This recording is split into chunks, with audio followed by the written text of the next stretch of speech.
Bowhunting AZ is giving away free hunting gear and merch in the form of a good old-fashioned scavenger hunt. Watch for the posts announcing the scavenger hunt packages, then view our Instagram stories where we will post trivia questions.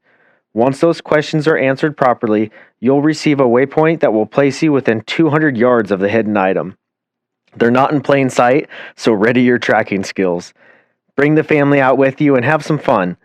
But you gotta get there quick. It's on a first come, first served basis. Once you find the package, take a photo and send it to us, then follow the instructions on the back. We'll be dropping a few very soon, so stay tuned and good luck. Bowhunting AZ is doing a limited run of a sweet new multicam flex fit hat. Represent your love for being an Arizona bow hunter by ordering this awesome multicam hat that showcases the Bowhunting AZ logo embroidered on the front. There's currently only 6 hats left, so head on over to BowhuntingAZ.com and order yours today. Hey everyone, if you have an elk tag this season or are helping a friend out by calling for them, then you need to go check out and order these new custom Bowhunting AZ elk calls. These custom reeds are by the brand we all know and trust, Native by Carlton.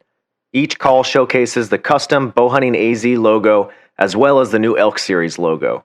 Their Rip It series of calls bring quality sound and pure domination to the playing field. Offered at only $11 each, you couldn't ask for a better offer. Order yours today while supplies last. There is a limited quantity, so don't wait. www.bowhuntingaz.com. Hey guys, head on over to Facebook and search for the group Bowhunting AZ. That's the group, not the Facebook page itself. Answer a couple simple questions and hit join. I created this group in hopes of generating online mentorship for new and upcoming hunters. This is a place where there are no stupid questions. We want to help you grow and mature in your hunting journey. We're not giving out locations and we're not giving out honey holes, but my goal is to allow for education without barriers or fear of ridicule for simply not knowing. So jump on in and join the group. I'll see you there. Hunting might have its seasons, but prepping for it is year-round. The mountain commands our best effort and sacrifice. Reach your peak performance with Dark Mountain supplements. Their quality proteins, recovery, and Kodiak pre-workout are a surefire way to dominate in the gym and in the woods. Use promo code GIVEITASHOT30 and accelerate your journey to defeating your Dark Mountain. I'd also like to thank Rax. Rax is hands down the coolest bow hangers on the market. Display your bow with pride in your house, your garage, or anywhere you'd like. They carry most major bow brands while also offering a custom service if you have an idea or logo of your own that you'd like to make into a bow hanger. Use them to display your traditional bow, compound bow, or crossbow. They also work great for hanging your hunting gear, bags, or hats. Not to mention, the designs look just plain awesome all by themselves. A Rax hanger makes for a great gift for that special hunter in your life. Go to raxinc.com. That's RAXXINC.com to see some of the available designs or contact Rax to discuss a custom hanger of your own. If you'd like to see how sick their custom hangers are, go check out my Instagram feed. For listeners of the Bowhunting AZ podcast, use the promo code PODCAST and get 15% off your order. Rax, show off your passion. Open Country Optics. Open Country Optics is your #1 online source for optics and optics rentals. With quality Swarovski glass before your eyes, Open Country Optics brings the game closer. Rentals include a tripod, binos, and you can even add on a phone scope or foldable chair to glass from. All of the optics arrive in a durable Pelican case with insulated foam. You won't find any other company who provides you an all-inclusive package like Open Country Optics. Visit them today at opencountryoptics.com. Use promo code BHAZ and get 5% off rentals or $50 off any optics purchase. Open Country Optics, bringing the game closer. Scent Assassin. Scent Assassin, the new leader in scent elimination. Scent Assassin manufactures the latest technology in scent elimination spray, body wash, and laundry detergent. Forget the wind, hunt anywhere, anytime. Check out their full product line at scentassassin.com. Use promo code BowhuntingAZ for 20% off your order.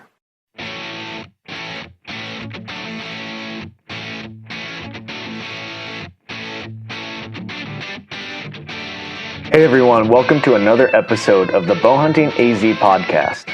In this episode, I cover my early archery hunt in August of 2019, where I harvested my first Archery Coues buck.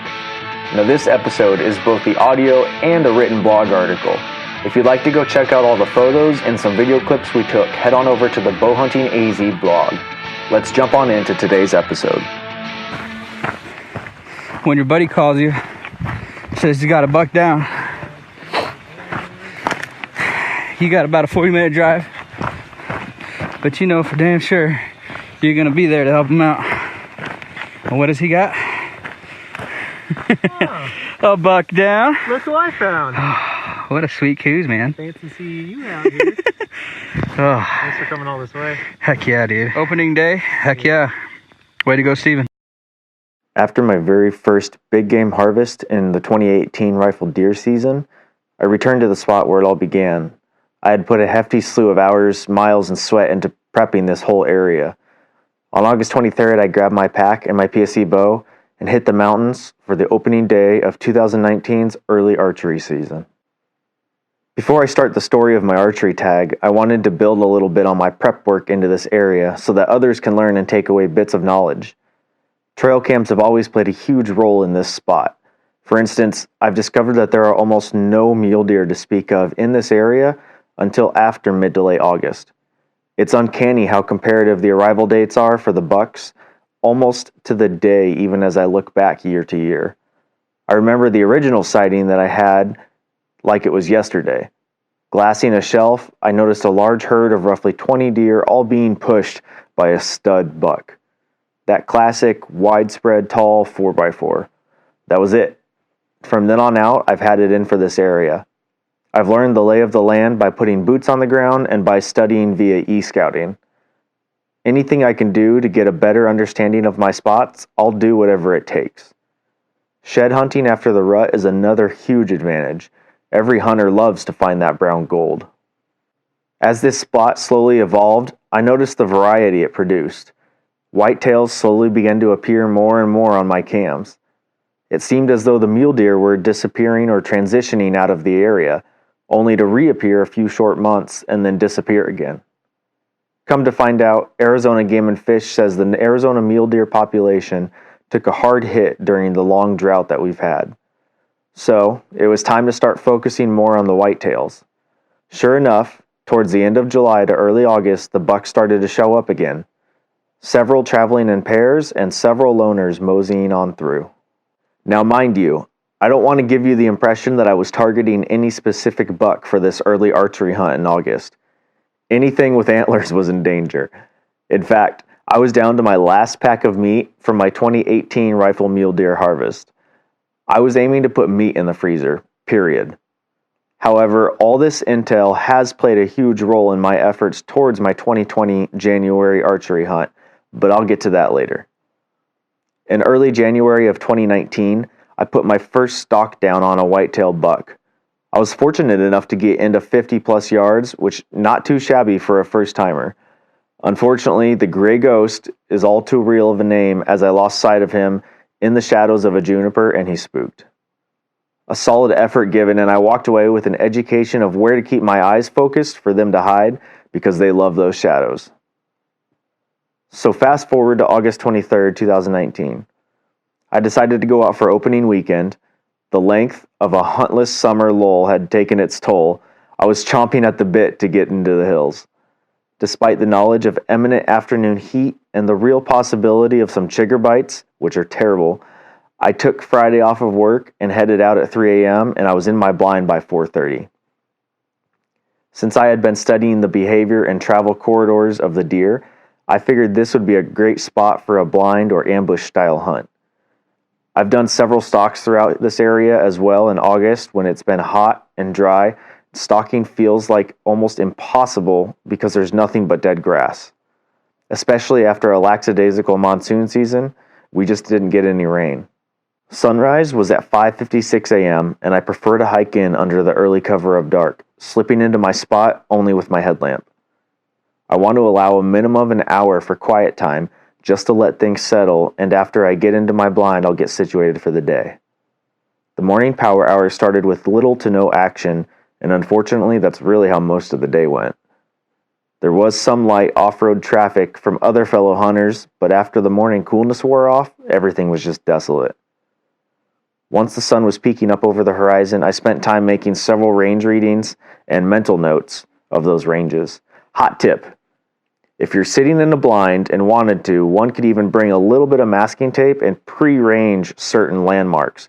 Write that down on a piece of masking tape and put it up on the wall in front of you where that landmark is, on the inside of your blind.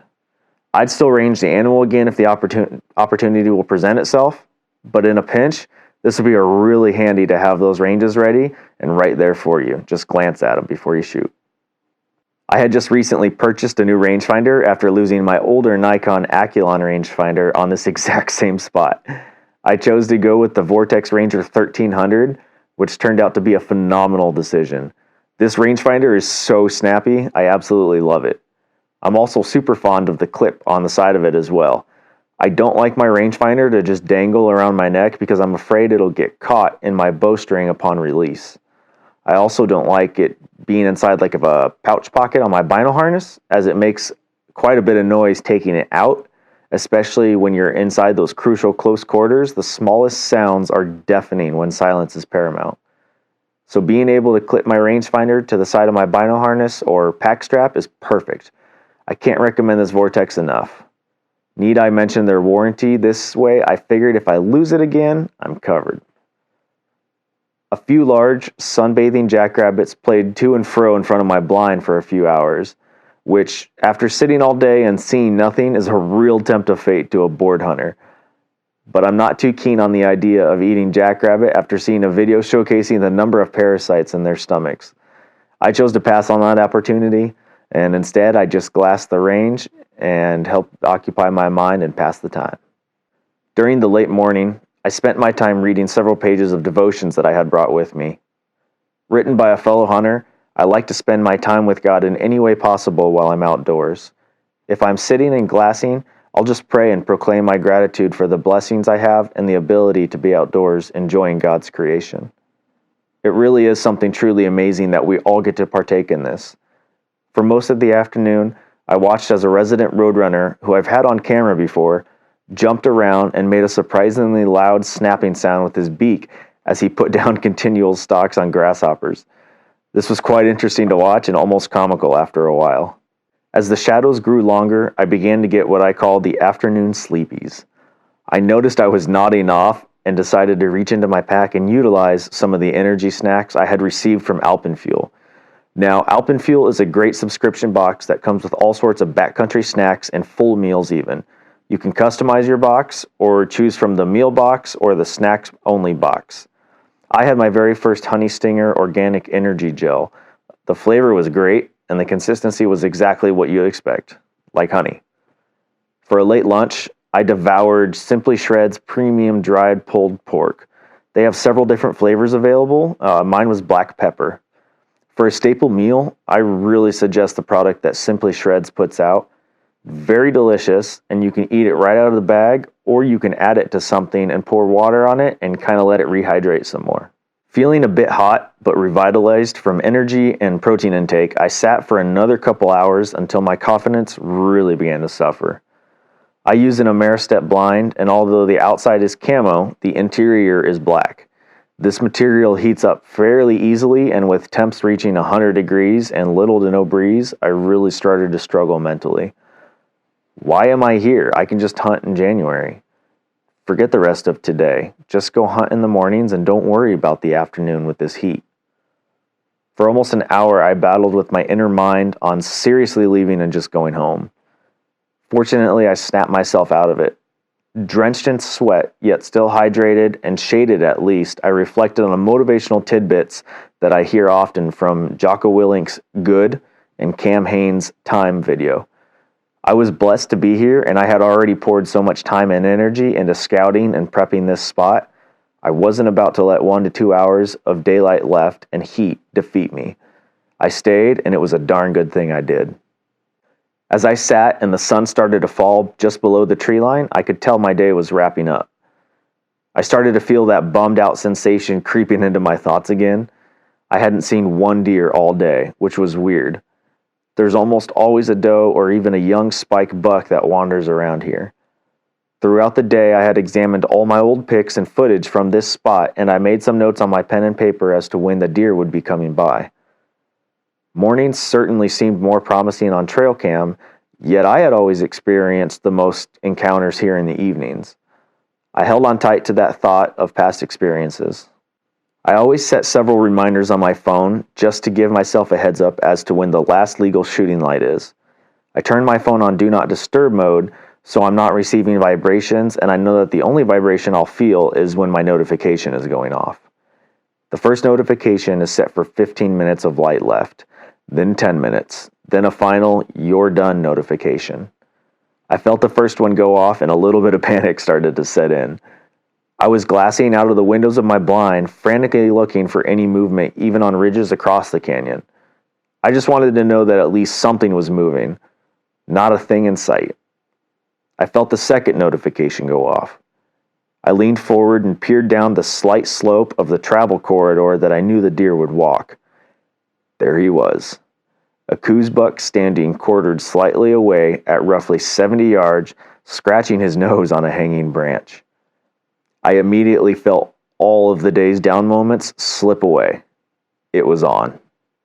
The buck slowly slipped his way forward in what felt like an eternity. From 70 to 53 yards, I contemplated taking the shot and I got my bow ready. I ranged again, 52 yards. I raised my bow and drew, lining the buck in the smallest window of my blind. I watched him go broadside. Something didn't feel right. I chose not to shoot, but held my bow at full draw. Mostly this was because I knew if I let my bow down, he'd probably hear it and bolt. I honestly have no idea how much time passed, but dear God, it felt like an eternity, especially at full draw. My arms started to burn and shake, and I knew that even at less than 50 yards now, I couldn't make the shot just due to fatigue. With a huge gulp of disappointment, I let my bow down. The buck didn't even flinch. In fact, quite the opposite. He kept walking into my position. I watched as he crested this small rise that I knew was 40 yards. Then he paused just outside of a landmark that I knew was 25. I ranged him again as my arms felt better, and he was at 32. Drew my bow and watched him graze and turn broadside. He was now positioned right through my largest blind opening, and I put my 30 pin just slightly above his heart. Breathing slowly, I controlled my heart rate and pulled the trigger. The first thing I noticed was an audibly loud slap, then a prolonged whistle, which I immediately knew was my broadhead going through the air. This was really strange because I've shot these broadheads a while now, and I've never heard them make any sort of noise. Something just felt odd. I watched as the buck ducked and did a pop into the air, turned 180 degrees, and sprint downhill back from where he came. I sat there and listened as his hooves clattered off, and then just silence. I hastily sent a text to several of my buddies just to let them know I was halfway sure I had shot a buck. My heart was pounding out of my chest with anticipation, not really knowing what kind of placement I'd had, if any. The odd sound that I had heard really had me concerned. Something just wasn't quite right with the whole release. After closely examining my blind and recreating the shot, I found out that my arrow had in fact slapped the blind on its way out. Not an ideal situation, and certainly a shot I should have practiced a lot more in the off-season. Make a note of that, hunters who will be shooting from a blind. Practice your blind shots before you get into the field. Get to know your blind and what kind of clearance you have, or maybe you don't have. It's valuable information that you'll need to know. My buddy Jake offered to come up and help just in case we had a long tracking scenario ahead. I gladly accepted his offer. After waiting about 30 minutes with Jake en route, I left the cover of my blind and went to study the spot where the buck was standing when I had shot at him. Immediately, I noticed a handful of large blood splatters. Thank God. I immediately felt some ease wash over me as I could see I had clearly hit something vital. A thick cluster of branches was right behind my buck, and I gazed over at a metallic flash, only to see my arrow lodged into the dirt. Dark red blood stained my arrow, and I knew the deer couldn't have gone too far. I I returned back to the point of impact and started to trail. Oh yeah, he couldn't have gone far at all. I tracked dark blood splatters that were never smaller than nickel-sized drops over rocks, prickly pear leaves, and grass for roughly 50 to 60 yards before I found the buck laying there expired. He had ran downhill back the way he came and piled up just barely out of sight. I quickly did my photo op and then began to work on gutting him as it was still slightly warm out. Turning on my favorite playlist, I sent my waypoint to Jake and began to get to work. Jake must have traveled light speed because he got there extremely fast. Happy to have a buddy to watch my back and an extra helping hand, we got the deer skinned and quartered in no time. The extreme heat of the day fortunately completely faded away and the desert gave way to that late night chill. It was close to 10:30 by the time we reached my truck. On the way out, Jake let me utilize his brand new Coues Pro 6000 pack. What a phenomenal pack platform Coues has. I'm baffled at how well this thing conforms and sits to your body. It's definitely a pack that I'll inspire to own soon. In hindsight, my shot was still a bit of a mystery to me. All I know is that I hit something vital. My arrow ended up hitting way far back as a direct result of slapping the blind on its way out. To be honest, I'm shocked it wasn't a gut shot.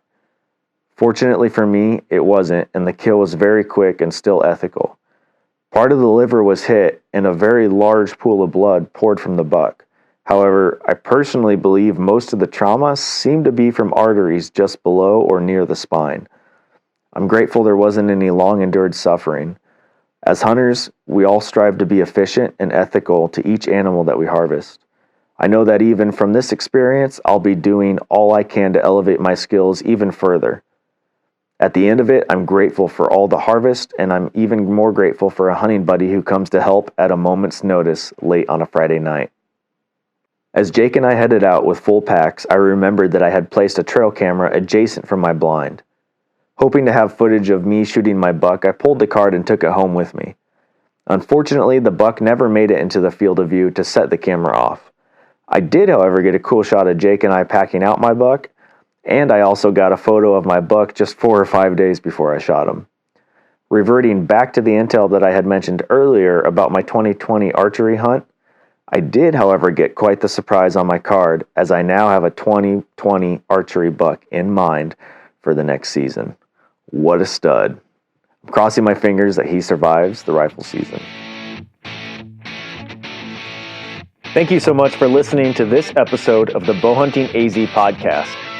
I'm super pumped to follow up with everyone on all of their fall hunts, and I can't wait until January when I can get back out there myself. Make sure to subscribe, and if you would, please take a second and smash those 5 stars on iTunes and leave a little review. It'll really help us out. Have a great week, everyone. God bless, and we'll see you in the next episode.